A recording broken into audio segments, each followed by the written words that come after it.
Law enforcement officials are responsible for putting criminals behind bars.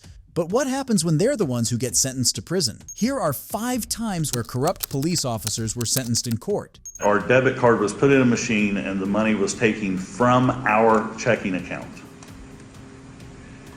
Well, obviously, that doesn't answer the question, where did the money in the checking account come from? But no, At that time, I was making the salary of the sheriff, and my wife was making approximately $2,500. Just asking the question here, that's all. This is Charles Reeder, a former Pike County sheriff who in 2019 was accused of stealing money from his department's drug busts for his gambling addiction. Reeder was also brought into national spotlight back in 2016 for his gambling. At the time, Reeder had been a part of a case in which 8 members of the Roden family were found massacred in Pike County. Reeder claimed that he couldn't get any sleep because of the case, which in turn led him to gambling. Your Honor, I stand here before you today to take accountability for my actions. As a sheriff of Ohio, I shed, I shed bad light on the office of sheriff. I can only ask that my staff, their families, the community, and my family who is here today will forgive me for the undue stress I caused them. For this, I am terribly sorry. I stood in this court on September 24th and pled guilty to the charges against me, to accept responsibility for my conduct. That day, within minutes, everything that I'd worked for professionally and honorably for 25 years was stripped of me, with nobody to blame but myself. My staff and I had united with the community and had a partnership and trust. And they truly believed in us as a unit, as a whole. And I betrayed that trust.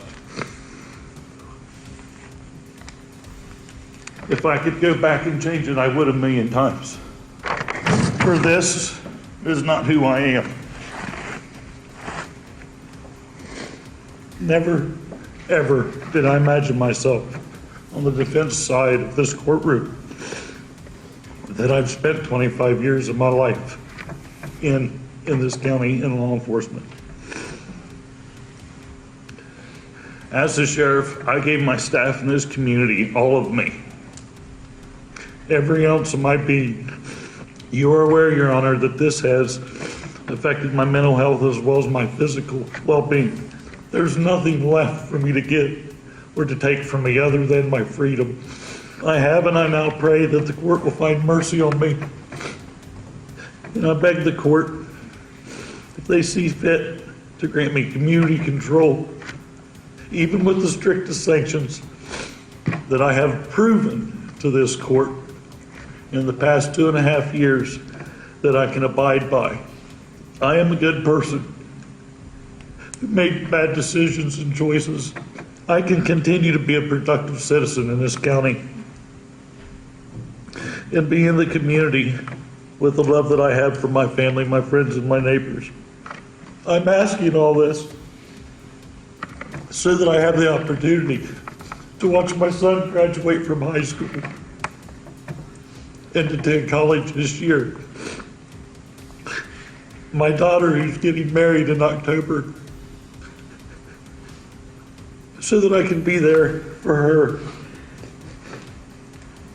And my wife, so that I can be a husband that I haven't been in 25 years due to my career. I've just not been there. Given the opportunity, I would be able to spend the time with my mother and my father and continue to be there for them when they need me. In the last years of their lives, as I've experienced this week with my dad, when 2 days ago I thought that I had lost him, He's still at Riverside, isn't he? Yes, ma'am. He's not on a ventilator. He is on, He's on 2 forms of ventilation without the actual Well, that's tube. not what the nurse said, but okay. He's got some oxygen or breathing equipment, but it's not a ventilator. Okay. I have no words for the shame that I have and that I feel and the regret that I have. Betraying and disappointing the trust that I had with my staff and the community. And causing damage to my family's good name. Again, I beg of you to impose a sentence of community service with the strictest sentencing and sanctions. Your Honor, please do not send me to prison. I have roamed, but I'm not ruined. I still have a lot of good left in me. And thank you for your time. It's evident that Mr. Reeder has committed a dishonorable offense, and although Mr. Reeder asks for forgiveness, the gravity of the crimes he's committed leaves little room for leniency. The only appropriate consequence for such a misconduct that would be accepted by the judge, citizens, and the law is imprisonment. I have a couple of questions for you. The big question I have, and is on everyone's mind, I'm assuming, is why did you cut open these evidence envelopes and take the money out, and then in some cases you put it back, although you were caught because the envelopes had been unsealed and sealed again improperly, and the denominations did not match what was taken at the crime scene or from those individuals. I guess, why did you take the money? I took the money, and mind you, this does not excuse it, but from drug dealers that took it from parents of very poor people in this county. That money, regardless of what the state and what the media has claimed in the past years of a gambling problem and that money being used for gambling, was used when there was a tree planted in the name of the Shelton boy. It's at the entrance of Western High School to the left as soon as you pull in. Nobody could pay for that tree. Nobody offered to pay for that tree. A drug dealer did. When schools had cheerleading or pee-wee that had car washes and such, I would have our cruisers taken down there. My men and women did not make good money, so some of them would give them $2, $5. I took money from that and I provided it to those people. Now I replaced it in time. The money was not in the safe the day that they came and they did the search warrant in my office. 3 days prior to that, which the state has not included, I had knowledge from my secretary, Kelly Sanders, that the security company was coming into my office and that office was going to be open to anyone. I removed those monies from that safe and I put it in the back of the F-250 that I drove. Now, the day they did the search I'm warrant. sorry, and it would be safer in the lockbox in your car than it would be in a safe? In an open office? Which only you have, and a few other people have the combination? Well, ma'am, no one should have had the combination but me. And it strikes me odd that Lieutenant Burchett at the time would make a statement to the state that he'd never seen the accordion file that I provided the state. I did so only on the direction of Chief Michael Spirits, who'd worked for the state at the time, who asked me if I had a comprehensive list of all monies that was in that safe, and I did not, due to the prior sheriff never when there was an officer-involved shooting that involved his brother, that sheriff resigned, and I took over that office. When I swore him in as a special deputy, he left 2 black marks leaving that office. He handed me the keys. He never did an inventory of the safe, never provided any paperwork of what was in that safe, the money in that safe, or anything. I find it odd that in their search warrant, their confidential informant tells them everything to do with my office, where the safe is, that I have members of my staff telling them that they have never seen anything like that in my safe, which would only be suspect to the fact that they had gained entry into my office and into my safe to have that information to provide to the state. I did what Chief Spirits asked me to do. I organized and made a list of every envelope and every dollar that was in that safe, including the name of the defendant, the date that it was taken, and provided to the state at my attorney's office, to the point that I had to lend my knife to them to open these packages so that they could be counted. My attorney was called away for court, and I continued to stay in that office and assist the state in counting the money. To my knowledge, there was none of the envelopes that didn't contain the right denominations of money.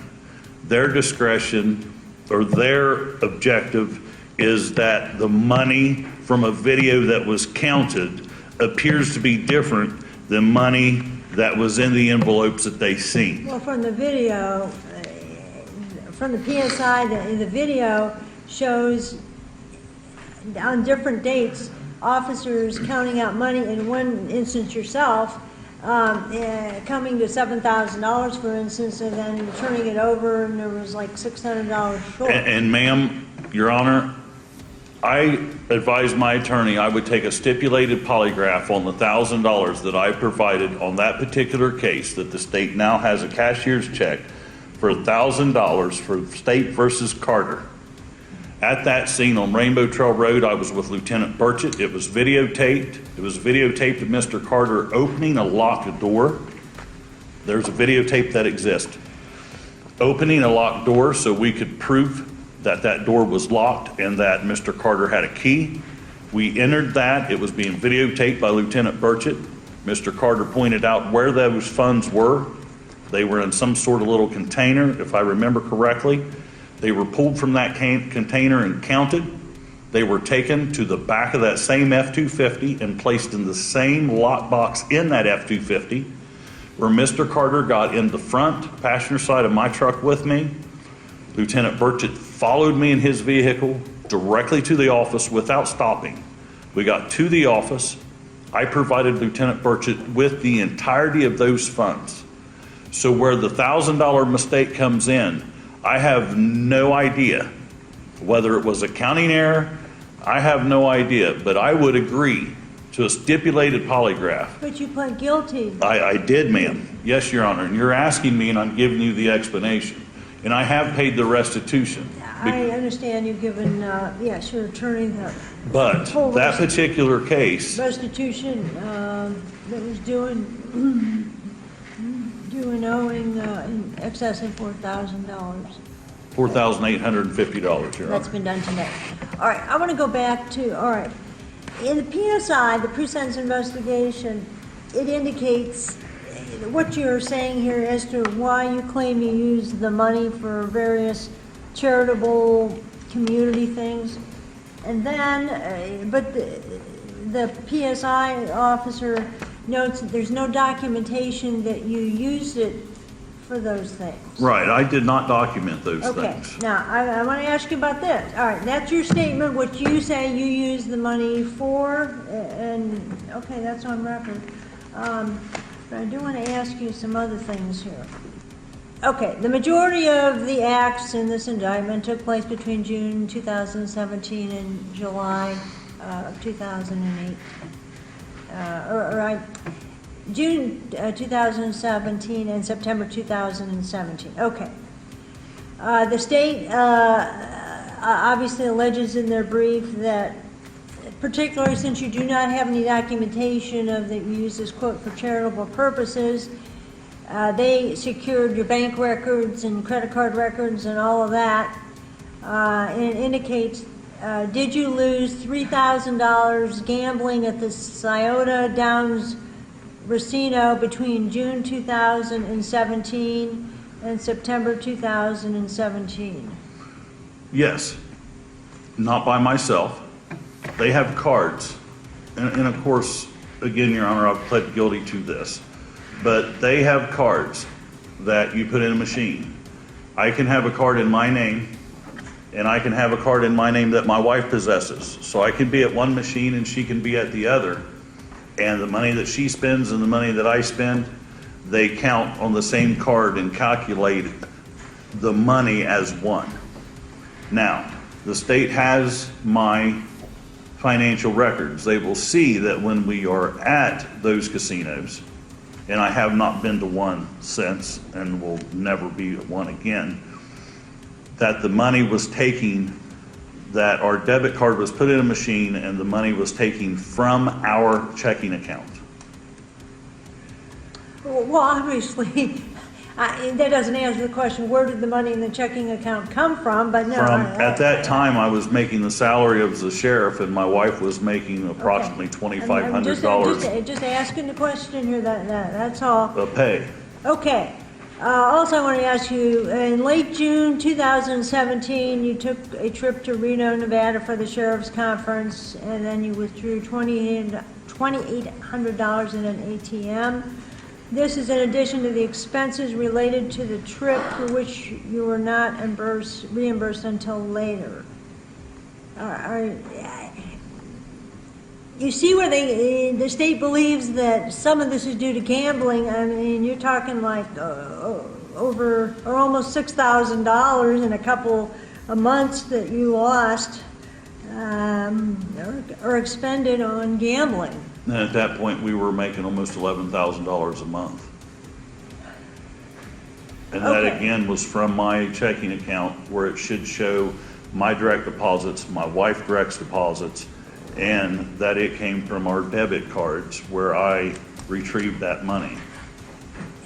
I don't doubt it came from your debit cards. The question is, where did the money come that went into your checking account? I guess that's That's for a question. where the media reported that I had marital problems because it came from our joint bank account.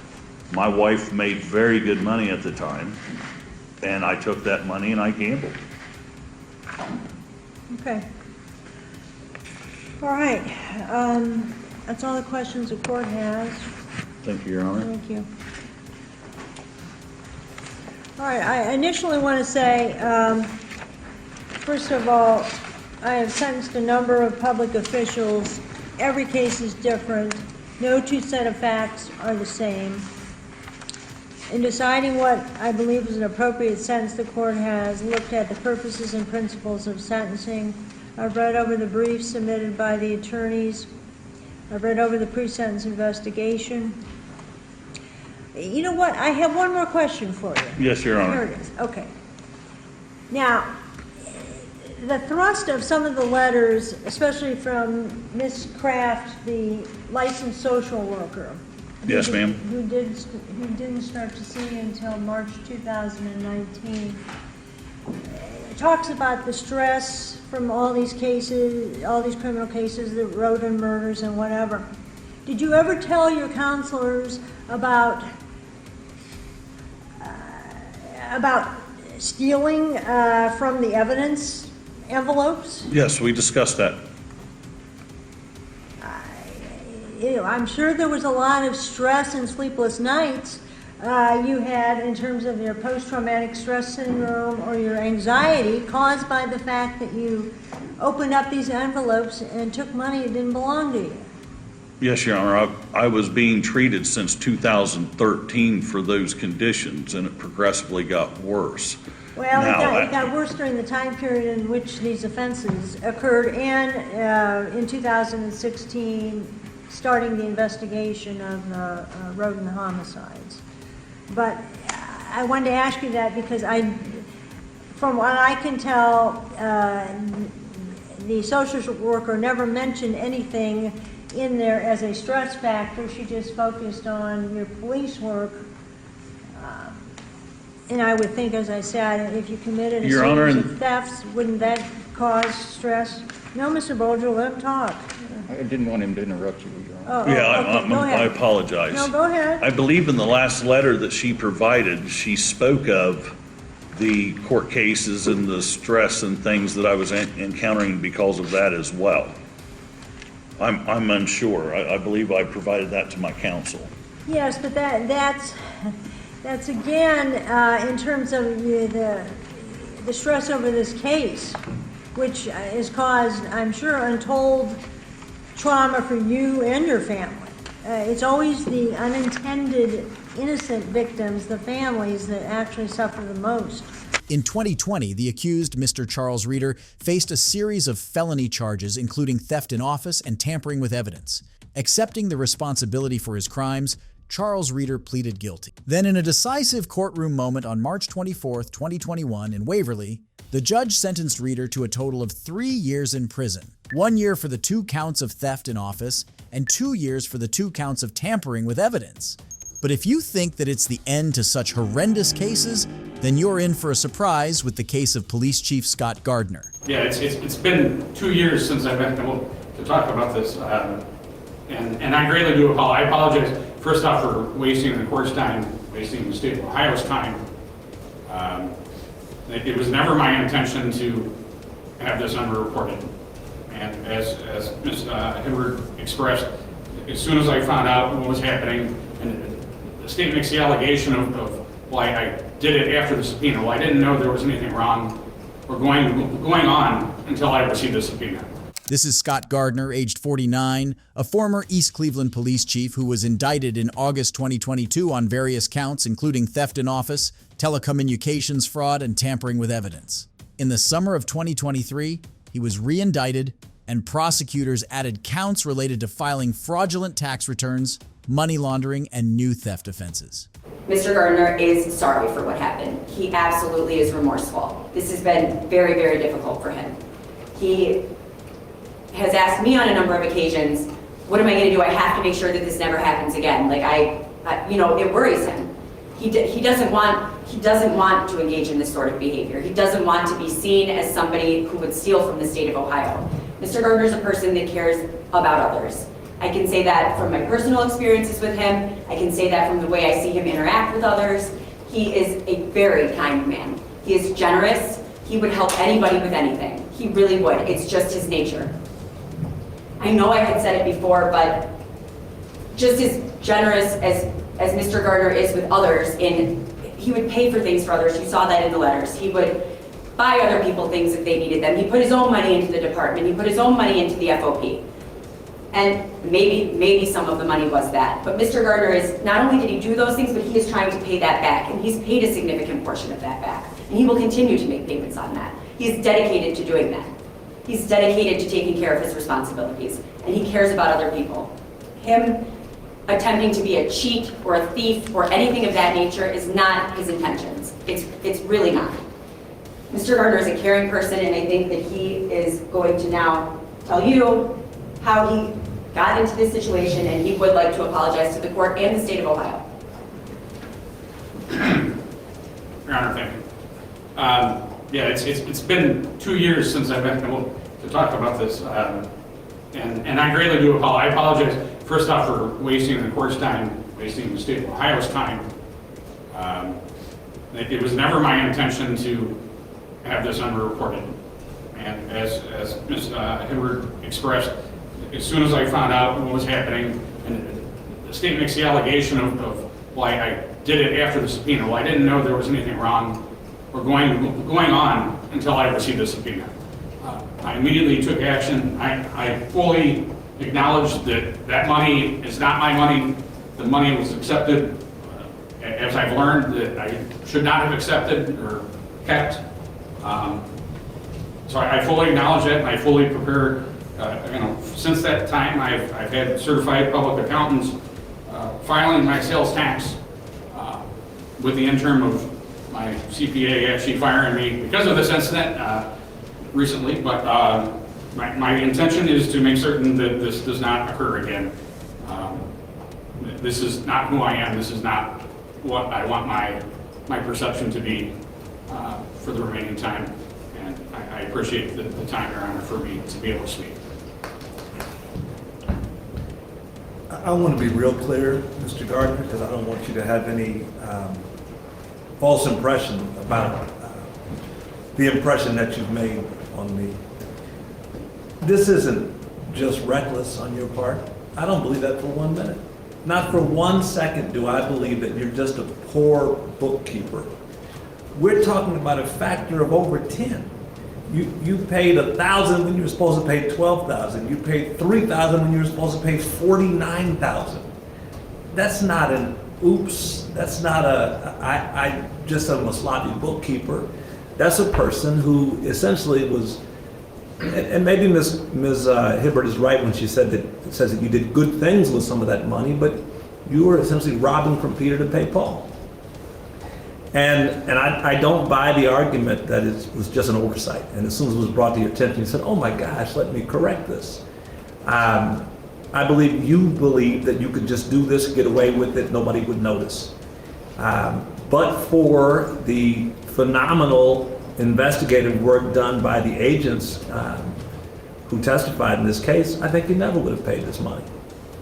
So I don't buy that argument. I don't buy the sloppy bookkeeper argument. It doesn't fly. I'd listen to the testimony. Sometimes when cases aren't tried, as judges, it becomes difficult to assess what really happened because you don't get to really hear the facts of the case as much as you do when there's a trial. But here it was abundantly clear that you just were kind of running a scam. I mean, we're not going to get too deep into it because a lot of the counts were dismissed against you.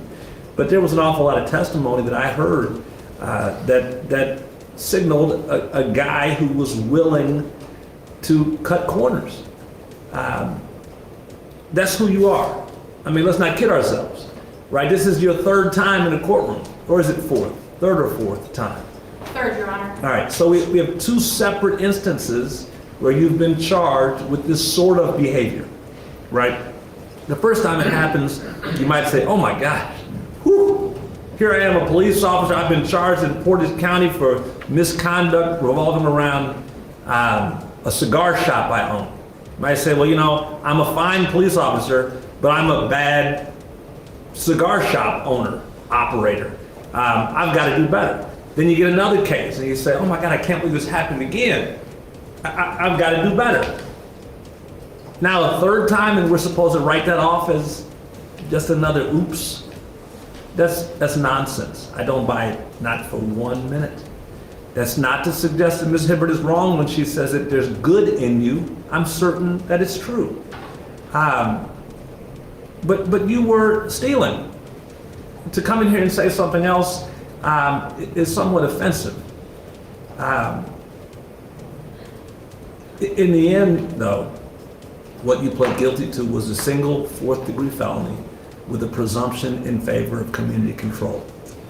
And as judges, we're not just throwing darts at a spinning board and hoping that we hit the right sentence. We use the guidance that we're given. And this is a non-violent offense. You have no felony criminal history. So this is your first felony conviction. I don't see that as a small matter. I see, particularly someone who's spent their career in law enforcement, having to carry around a felony conviction as a significant thing.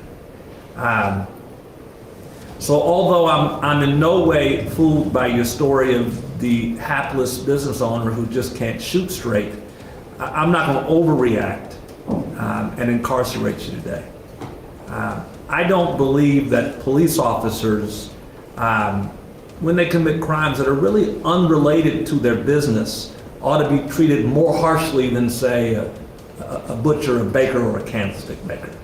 You know, the fact of the matter is, I'm going to sentence you like I would anyone else charged with a low-level, non-violent felony of the fourth degree who has no prior felony criminal history. So although I certainly appreciate why the government might be inclined to ask for prison here, I think it would be an overreaction.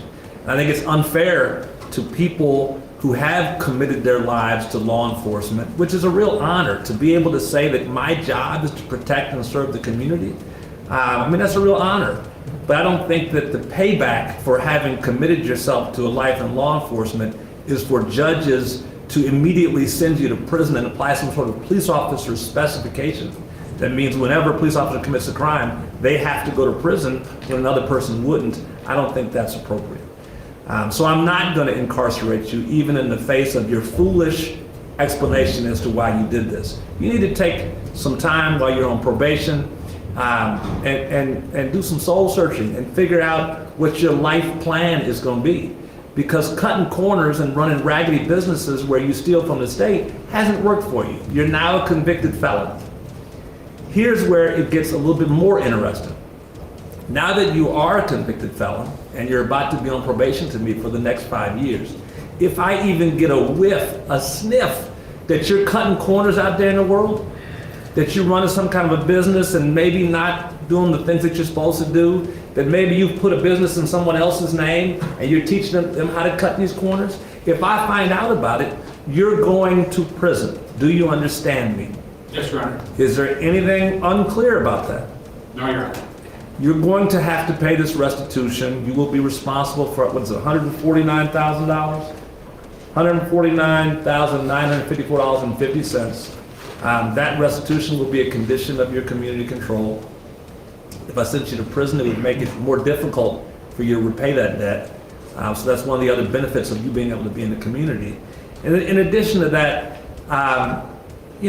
it's also not lost on me that you tarnish the badge when you do this. Now, you didn't do it relative to your work as a police officer, right? This wasn't something that you used your role as a police officer to sort of get away with the crime. But look, let's be clear. The reason why all these cameras are pointed at you is because you're a police officer, not just a police officer, but chief of police who has fallen this far. It stains the badge. It blemishes the badge. You're going to have a consequence that's tangible, not just the intangible consequence of a felony conviction. You're going to give back to the community. This went on for many years. Going back to 2014, our window is a 6-year window. So with that in mind, you're going to do 600 hours of community service. 100 hours for every year that you engaged in this scam. And that's what it was. It was a scam. I don't be repetitive, but the sloppy bookkeeper story is not believable for a guy that's been in court on 2 separate occasions for similar conduct. So for each year you engaged in this scam, you'll do 100 hours of community service. I would certainly, I would never, over any point in that 5 years you're on probation to me, I'd never forget that I'm giving you a chance, that your judge gave you a chance, right? But that's all it is. If it turns out that Ms. Soul and the state of Ohio is right, and you just don't have it in you to do good, then you'll make a mistake over these 5 years, and you'll end up going to prison.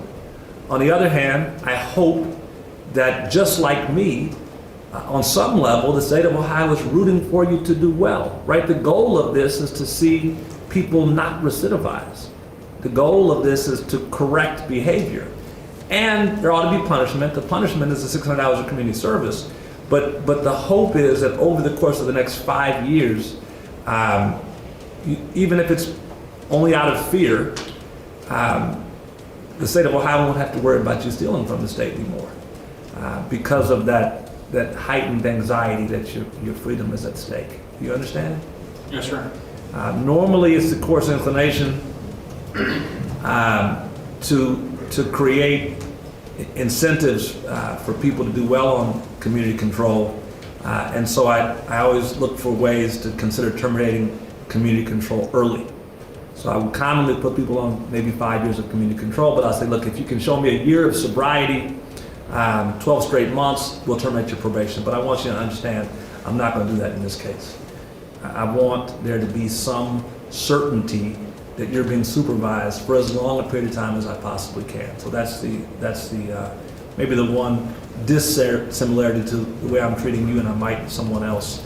I want you to be supervised for as long as the law allows me to do it, and that's the 5 years. So while you're on community control, you'll report monthly. You'll be drug tested. You will have to maintain verifiable employment. You are on a habitual offenders list, so you can't operate a business in the state of Ohio. You'll have to have some sort of verifiable employment.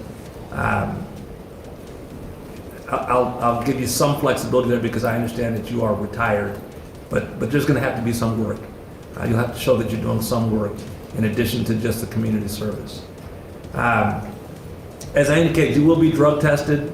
I don't know if there's a drug issue here. Maybe there's not. None whatsoever, Your Honor. That's fine. I'm happy to hear that. But on the off chance that there should come a time where you test positive for an illegal substance, I want you to understand I'm not going to incarcerate you for that. We'll talk more, and we'll figure out a way to help you if there is a drug issue that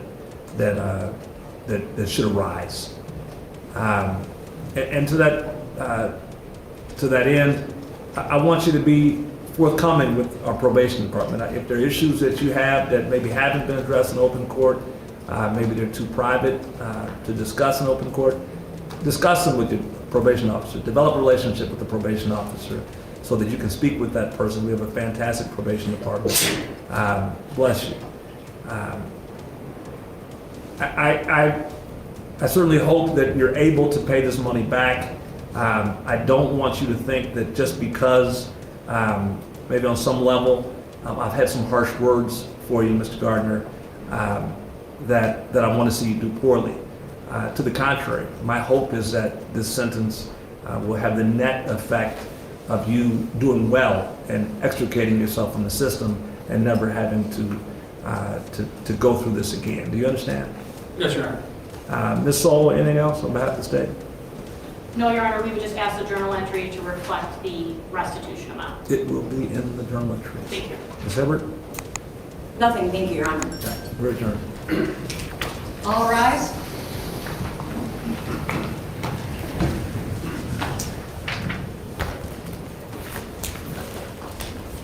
In March 2024, Mr. Gardner pleaded guilty to one of the tax-related charges in a plea deal that dropped the other 23 counts against him. Between 2014 and 2019, Gardner failed to pay more than $203,000 in state sales taxes from his private security business. According to Cuyahoga County Assistant Prosecutor Samantha Soule, Gardner was placed on probation for failing to pay taxes in 2 other cases in 2014. The same time, he started failing to pay his taxes in this case. Considering all the offenses, Mr. Gardner was sentenced to 5 years of probation and 600 hours of community service for tax charge. The officer in the next video is another example of law enforcement misconduct leading to legal consequences and ultimately losing the case. Copy. How's it going, man? I'm Officer Lors, Clarkson Police Department. Put your phone down for a second. What do you got in your pocket there? Is that just something hanging off your backpack? What is that, a hanger? What are you doing with that? Is this your bike? Yes. It's your bike? You got ID on you?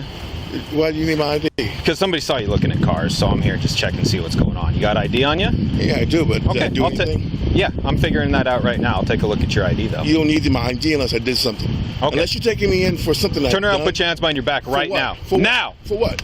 Turn around and put your hands behind your back. For now! What? For what? Before we get started, 108, pick it up. please review these You're gonna items. obey me, or you're gonna go on the Why ground. do I need to obey you? Because I'm giving you a lawful order. For what? Turn around and put Did your I hands do behind your anything? back. Did I do anything? Yes. Turn around and put your hands What did I behind your do? back. What did I do? Do you want to get tased? Excuse me? Turn around and put For your what?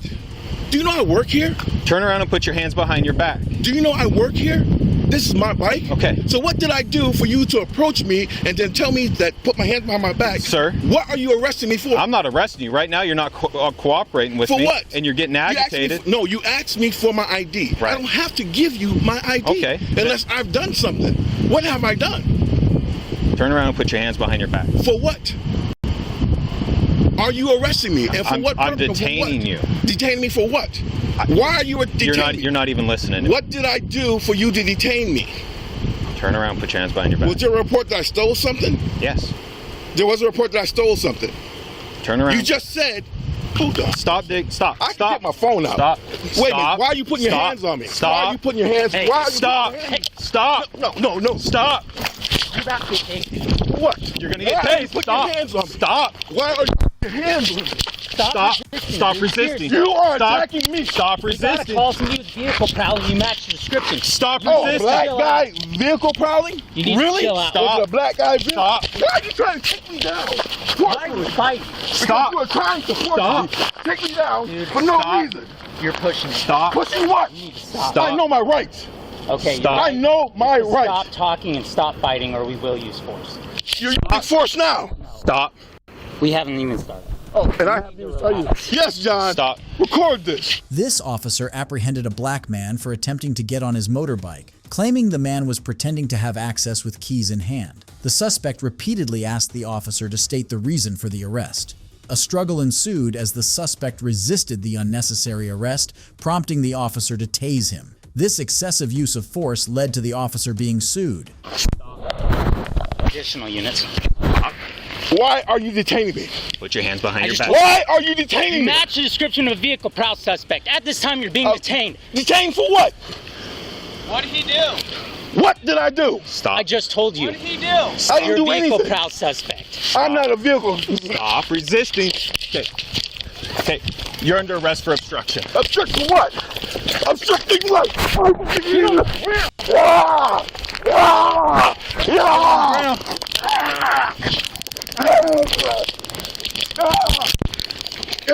Stop resisting. Stop resisting. Get on your stomach. Stop resisting. You're gonna get tased again.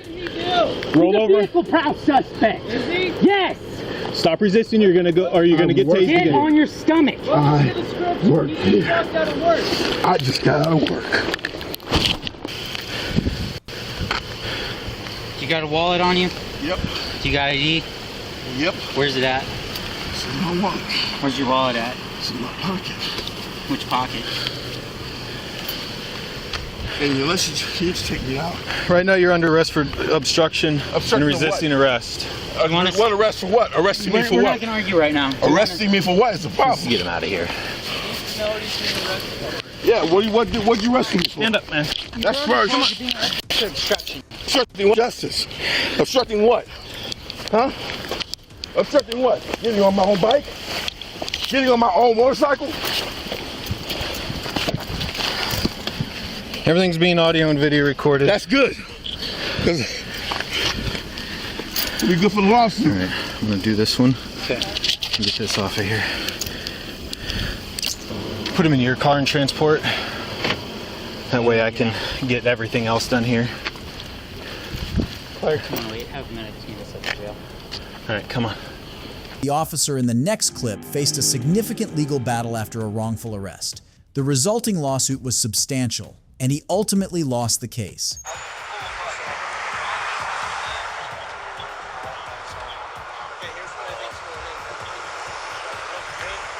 Where is the bike at? The bike's parked down on the side, yeah, the blue one there. We pulled it off. Okay, you might come and talk to me? I don't know what happened. Well, you pulled the bike off I'm not talking to nobody. Really? These guys saw what happened, I didn't. Okay, if you're not talking to anybody, you can leave. Well, you can leave. No. You're dismissed. No. We can't leave. I'm not leaving. Okay, then come and talk to me. No, I'm not going to come talk to you. I'm not going to come talk to you. Police officer, man. I know. Did you pull the bike? Did you pull the bike off him? I'm not going to come talk to him. Did you pull the bike off him? I did not. Okay. So you just told me you did. It has nothing to do with me. Okay, you're free to leave. Yeah, you're free to leave. What's his name? Preston. That's all I know. Preston what? I don't know. You got an ID on your boss? I'm gonna need an ID now. Okay. 177. I got an uncooperative witness. Come on over here. Constitutional right. I need to talk to you. Constitutional right. No. I need to talk to you. I don't want to talk to you. You have to talk to me. I don't want to talk. No, I don't. You do. No, I don't. Okay, you've No, I don't. inserted yourself. I came down here to help them. So, I don't have to talk to this is anybody. gonna go one of two I don't ways. have to talk to anybody. This is going to go I don't one of have two to talk ways. to anybody. Okay, either I you're don't going have to to sit talk to here and anybody. talk to me, No, we'll just have a short no, conversation, no. or I can arrest you for obstruction. No, you're not. I'm not obstructing You anything. are. You're right here. Okay. I'm not obstructing nothing. Okay. These guys are taking care of it. Please just come talk to me. No. Okay, turn around. I don't want to talk to you. Turn around right now. No.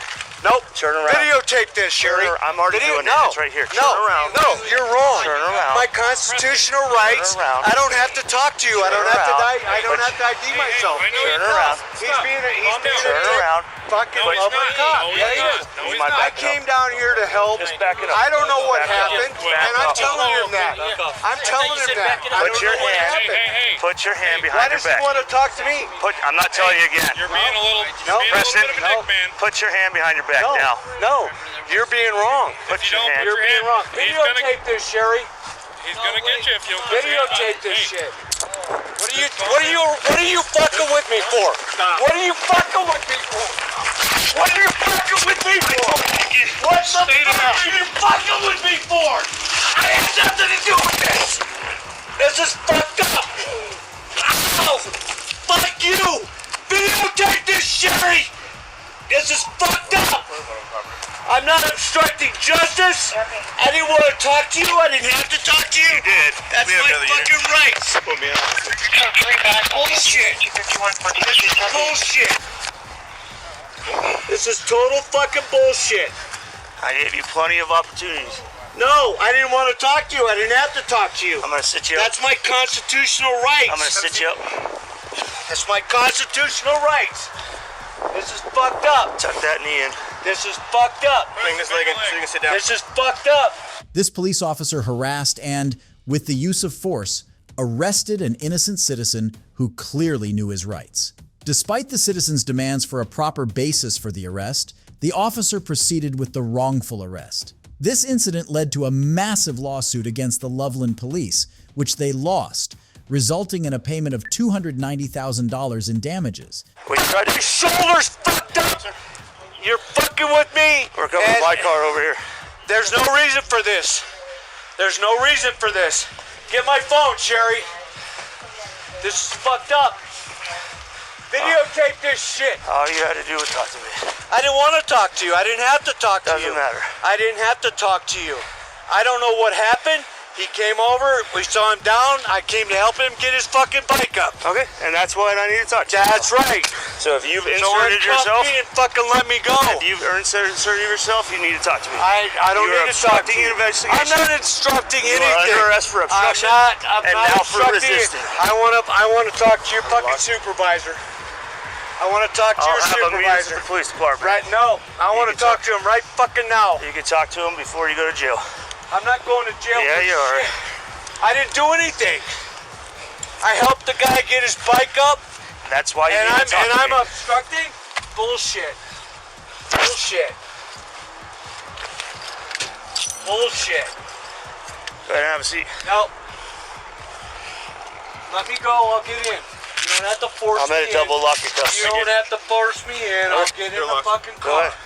I'll get in your fucking thing. Loosen these cuffs up, please. They're tight. Can we please loosen these cuffs up? Just checking them, sir. They're not a finger fucking width away. Hey, relax, dude. That's what I'm happens. trying to relax. That's what happens when you go gotta throw my uncooperative. ass down That's what because I happens didn't when want you to go talk to you. uncooperative. Sir, he's checking the cuffs right now. Well, they're pretty fucking tight. Can we get over there? Not yet.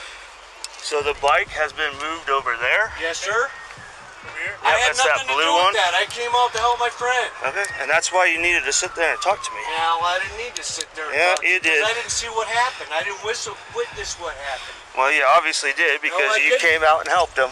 Yeah, but I didn't So witness. that's I don't know part what of the hell happened. I came down on my buddy's bike's down. That's part of the investigation, and we need to know all about that. You're fucking. But if you think that cops getting sentenced for exploiting their power stops here, then you must be in the dark about the case of David Oliver.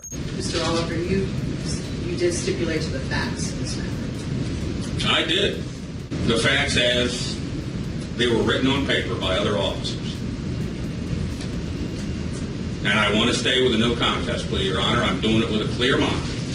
This is David Oliver, aged 56, who became the Brimfield chief back in 2004, amassing a significant social media following through his Facebook page. However, his tenure took a challenging turn in 2015 when allegations surfaced of mistreatment toward a female officer, Crystal Casterline, within his department. This led to a civil lawsuit being filed against him by Casterline, and then later escalating to federal court proceedings.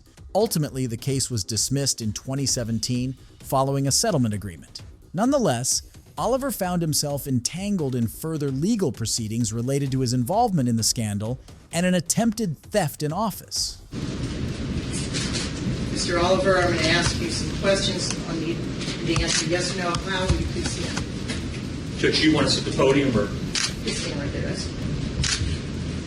Sir, have you been informed by your attorney and do you understand the nature of the charges to which you're pleading, which would be count 1, attempted theft in office, misdemeanor of the first degree, count 2, simple assault, misdemeanor of the first degree, unlawful restraint, misdemeanor of the third degree, and unauthorized use of property, misdemeanor of the first degree? Yes, sir. Do you understand each of the misdemeanors of the first degree may bring with them up to 180 days in jail and up to a $1,000 fine in court costs? Yes, Your Honor, I do.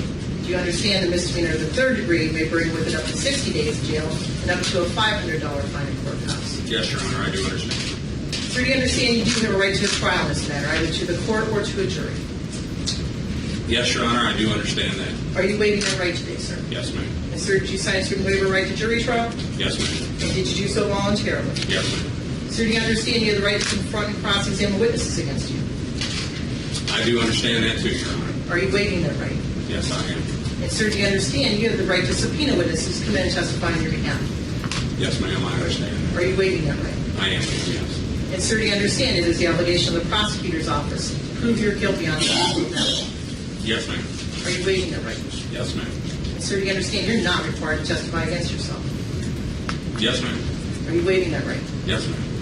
And sir, do you understand by entering a no contest plea with a stipulation to a finding of fact, you waive the right to appeal any issue that may have been brought up at trial? Yes, ma'am. And you are waiving that right, sir? Yes, ma'am. And sir, you signed a written plea of written plea of no contest waiver rights document. Is that correct? Yes, ma'am. 4 or 5 pages long? Yes, ma'am. Did you sign this document voluntarily? Yes. Did you review this document thoroughly with Mr. Pierce? Yes, I did. Do you have any questions at all regarding anything contained within this document? No, ma'am. And sir, you are a U.S. citizen? Yes, ma'am. Sir, I've briefly gone over your rights with you. I know Mr. Pierce has gone over your rights with you. You've gone over. Do you have any questions regarding your constitutional rights? No, ma'am. Do you waive those rights at this time? Yes, ma'am. And sir, to the charge in count 1 of attempted theft in office, misdemeanor of the first degree, how do you plead? No contest. Sir, to count 2, simple assault, misdemeanor of the first degree, how do you plead?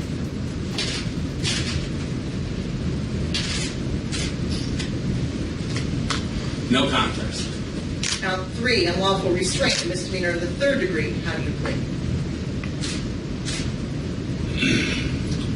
No contest. And count 4, unauthorized use of property and misdemeanor of the first degree, how do you plead? No contest. And you are stipulating to a finding of fact, is that correct? That's correct, Judge. We would consent to the court making a finding of fact. The court will make a finding of fact, find that the defendant was a peace officer at the time of this incident, and based on the reading of the facts, the court will find the defendant guilty of count 1, attempted theft in office, misdemeanor of the first degree. Also, the court will make a finding of guilty on count 2, simple assault, misdemeanor of the first degree, based on the reading of the facts. Based on the reading of the facts, the defendant will be found guilty of count 3, unlawful restraint, misdemeanor of the third degree, and count 4, unauthorized use of property, misdemeanor of the first degree. The defendant will be found guilty based on the reading of the facts. At this time, the court will proceed with sentencing. Before the court sentences the defendant, I'd like to hear from defense counsel. Thank you, Your Honor. Mr. Oliver, as I think everybody in this room knows, served the township of Brimfield first as a police officer and later as a chief. He served approximately 10 years as the chief of police. As everyone knows, Brimfield is a small town that has its own small town politics. I think politics have played a role in this case.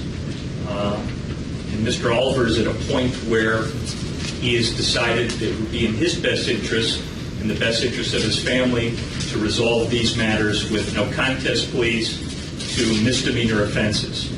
He's done that for both his sake and his family's sake. I know that there are going to be statements made in this case by, I think, Ms. Casterline. I think, as everyone's aware, there is a civil suit that is pending that Ms. Casterline has filed against both Mr. Oliver and Brimfield Township. There will be more litigation to come, but Mr. Oliver's motivation in resolving these is to attempt to achieve some closure for both himself and his family. This has been an extremely rough time for them. And I would indicate Mr. Oliver has done a lot of good for the community. Some of that good is a matter of public record. Some of the charity work that he's done, some of the proceeds from his book that was referenced. There are some David Oliver supporters. I suspect that a lot of people in this room today are not here to support him. But Mr. Oliver is certainly willing and wanting to move on with his life and his family's life, and that was the motivation for these pleas today. The attorney representing Mr. Oliver advocates on his behalf, portraying him to be a beneficial member of society who has positively contributed to both the community and the police department. Despite the lawyer's audacious claim that Oliver's actions were motivated by the need to safeguard his family, it's important to remember that theft from the police department cannot be excused under any circumstances. Mr. Oliver, would you like to make a brief statement? Your Honor, I was chief for the Brimfield Police Department for 10 years, 10 months. There was a collective bargaining contract in place for the entire time I was there. There was never one grievance filed. Never one. This year we entered into some pretty tense, in 2014 we entered into some pretty intense contract negotiations where I requested pay cuts from the officers due to a 12% increase in insurance. The officers refused to take that cut, and negotiations got pretty tense. Nothing was said about any of this. Some of this information dates back to 2012. I mean, and I'm not going to be long, Your Honor, but one question I would ask is if there was a sworn police officer who thought there was a crime that had been committed in 2012, why didn't he report it? The secondary thing about this is I never heard anything about a hostile work environment or assault, or I will guarantee you that Crystal punched me as much as I punched her. That's the relationship we had. Her children spent the night with me and my family numerous times, all the way up to September 2014. Then we had the layoff notices came out, and she was on the list. And as soon as we worked out the contract and rescinded the layoff notices, 2 days later, I got the hostile work environment charge and a threat from the union for a no confidence vote. There is no way in the world that I could have brought this case to a jury with 3 or 4 police officers, what they were going to testify, and run the risk with a jury. I just couldn't do it. So this whole thing befuddles me. I've never seen anything like it. There are officers here today who used to work for me that have shown up just to grind it. One that I fired, well, I mean, when you are the boss, you don't make a lot of friends. So, Mr. Oliver, you did stipulate to the facts in this matter. I did. The facts as they were written on paper by other officers. And I want to stay with a no contest plea, Your Honor. I'm doing it with a clear mind. Anything else, Mr. Pierce, you'd like to say on behalf of the defendant? No, Your Honor. Thank you. I was thinking this morning about how I was involved in Shop with the Cops in Brimfield, and you were the head of that program. And the little children were so happy. They loved doing the Shop with Cops and loved going to Applebee's. I'm thinking now how you let those little children down. You've let the people of Brimfield down. You've let your family down. You let law enforcement down. You've become the moat that you wrote about in your book. Do you realize that? I'm going to take the recommendations of the Assistant Attorney General in sentencing the defendant with a proviso of probation, just based on what she felt was appropriate and what the attorneys agreed to. I hope this never happens again to anyone else. I hope no one else comes forward. That would be a huge letdown to everyone in law enforcement. On the attempted theft in office, misdemeanor of the first degree, I'm going to sentence the defendant to 180 days in Portage County Jail. On the simple assault, misdemeanor of the first degree, I'm going to sentence the defendant to 180 days in Portage County Jail. On the unlawful restraint, a misdemeanor of the third degree, I am going to sentence the defendant to 60 days in Portage County Jail. On the unauthorized use of property, a misdemeanor of the first degree, I am going to sentence the defendant to 180 days in jail. Those sentences will run concurrent to one another. I'm also going to assess the defendant a $1,000 fine and court costs. I will suspend the balance of the jail and $700 of the fine on the following conditions.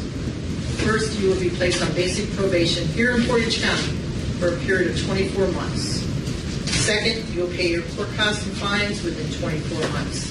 If you cannot pay, I will allow you to do community work service of up to 40 hours a week at $10 per hour until paid in full. Your court costs are currently $121, so to work this off, you have to do around 42 community work service hours. You will pay restitution of $1,304 in 24 months through the Adult Probation Department here in Portage County to the victim, Brimfield Police Department. You will be persona non grata at the Brimfield Police Department, and you will have absolutely no contact whatsoever, directly or indirectly, with the victim in this matter. Lastly, you will surrender your OPATA certificate under Section 109.77 of the Ohio Revised Code. It's my understanding at this time you don't have the physical certificate, but you are surrendering your right to be a peace officer in the state of Ohio. Do you understand that, sir? Yes, ma'am. Sir, if you violate any of these terms or conditions, I will impose the original jail sentence on each count to run consecutive to one another. Do you understand that? Yes, ma'am.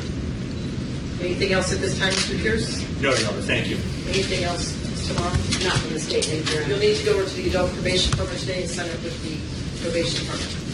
Thank you.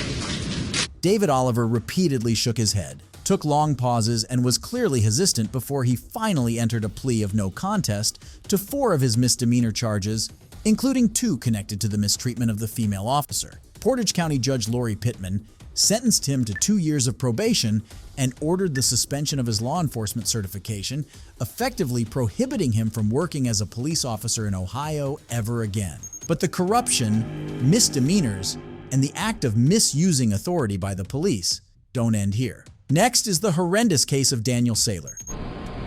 Your Honor, I don't really know what to say to you. I still believe what I said was the truth. I'm a single father with a daughter. I've served my country in the state of Florida for many years, and I find myself in this position now. I don't know what to say to you, Your Honor. Please have mercy on me. This is Daniel Saylor, age 58, a former Windermere police chief who was first arrested in January 2011 for covering up the rape case of his friend, Mr. Bush. Daniel Saylor pleaded no contest to official misconduct and served less than a year in jail. However, soon after, Saylor was charged with perjury for allegedly providing false testimony during his friend Bush's trial back in January 2011. I want to thank you again for your time and consideration of this case. I also wish to tell you some special privileges enjoyed by jurors. No juror can ever be required to talk about what happened in the jury room except by court order. For many years, we have relied upon jurors for consideration of difficult cases. Therefore, the law gives you this unique privilege not to talk about your votes, your discussions, your deliberations for as long as you wish it. You're now free to speak with anyone you'd like about this case. You're also free to refuse to speak with anyone. It's completely up to you individually. With that, you can follow the deputy out.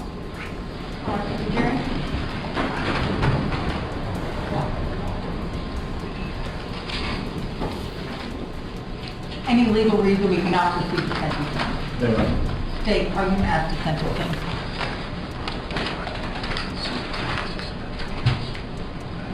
I do have a score sheet if I could approach, Your Honor. You may. Defense, do you wish to handle the VOP at the same time? Yes, Your Honor. No. CF 11518. Mr. Saylor, you're still under oath. Is it true that you were in fact on probation for 4 counts? Official misconduct, solicitation for official misconduct, and tampering with evidence. Is that true? Yes, ma'am. Yes, ma'am. Were you in fact placed on probation on June 30th, 2012? Yes, ma'am. Finding that, I will find that your admission is on that particular issue and find that there is a violation as to violation of condition 5. And Your Honor, just for record purposes, for the purpose of the violation of probation, we would object to the same evidentiary issues that we did in the trial. Understand, thank you. State argument? Yes, Your Honor. The defendant has been found guilty of perjury. I know Your Honor heard the testimony over the course of the last day and a half. The state believes that while not statutory aggravators, the factual aggravators in this case are the nature of the proceeding, not only the fact that it was designated by the legislature as a capital case, but that there were 2 young victims involved who did testify. And as I stated in closing arguments, I don't believe there's any other way to read Mr. Saylor's testimony other than it was designed to impact their credibility before the jury. Thankfully, the jury found Mr. Bush guilty in that case. To compound that, you have the fact that he was in law enforcement for many years, and as he admitted on the stand, was very aware of his duty and oath to tell the truth, not only as a law enforcement officer, but especially when testifying before this court. And finally, as Your Honor just noted, for the record, he was on probation to boot when he made these statements. So I will leave it by saying that Your Honor knows that every day we do criminal cases in this courthouse. And if people do not tell the truth, then the system of justice we have will not work. It's impossible. Mr. Saylor knew that, and regardless of that fact, in all his years of experience, he got on the stand and told a lie. I'm not going to make a formal recommendation as to the years. Your Honor has a score sheet in front of you.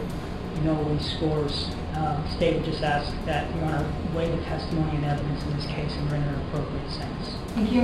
Defense argument. Mr. Chairman, I'd like to address the court to the sentence. Your Honor, I don't really know what to say to you. I still believe what I said was the truth. I'm a single father with a daughter. I've served my country in the state of Florida for many years, and I find myself in this position now. I don't know what to say to Your Honor. Please have mercy on me. Your Honor, just briefly, I have reviewed the score sheet and have no additional omissions or corrections to make to it. I always think it's difficult, Your Honor, when there are witnesses who testify in court and cases like this would seem to stifle certain witnesses from testifying in cases because of the ramifications of that testimony. The court will call the evidence from the Bush case in 2003, which was the basis of this statement. There was no evidence that Natasha Bush had ever made any sort of allegation of a sexual abuse. That didn't occur until 2009. I believe the state's position that somehow this affected whatever the outcome of the case in regards to Natasha Bush isn't true based on the fact that there was no such evidence back in 2003. I understand that Mr. Saylor was convicted here today. We would ask the court to follow the guidelines in sentencing Mr. Saylor and give him a concurrent sentence on violation of probation. CF133900, the court will adjudicate you guilty as the jury found you to be guilty, sentence you to 8 years Department of Corrections credit for 13 days that you served. And CF1151A, as to the 4 counts, the court will adjudicate you guilty, will revoke and terminate your probation. In each of those counts, will sentence you to a 4-year Department of Corrections sentence. Each count should run concurrently, in each case to run concurrently. That's credit for 15 days that you served. Because all the statutory court costs, fees, costs of prosecution, those amounts of money will be sent to collections court for you to start making payments within 180 days of your release from custody, no less than $30 a month until it's paid off. You have 30 days in which to appeal the judgment and sentence. If you cannot afford an attorney will be appointed to represent you, and the appeal has to be in writing in those 30 days. Do you understand that, sir? I don't understand how many years I got, Your Honor. 8 years total. It's 4 years concurrent on the violation of probation. Your Honor, as for the credit for time served, the violation of probation, it's my understanding that you had served a year in jail in that matter. Is that your understanding today? Yes, I believe the sentence was 51 weeks work release, is my understanding. And that should be 51 weeks and 15 days. That's not showing. Thank you. Thank you, Your Honor. Good luck to you, sir. An Orange County jury set for Mr. Saylor's case took a considerable amount of time, 1 hour and 15 minutes to be exact, before reaching a verdict.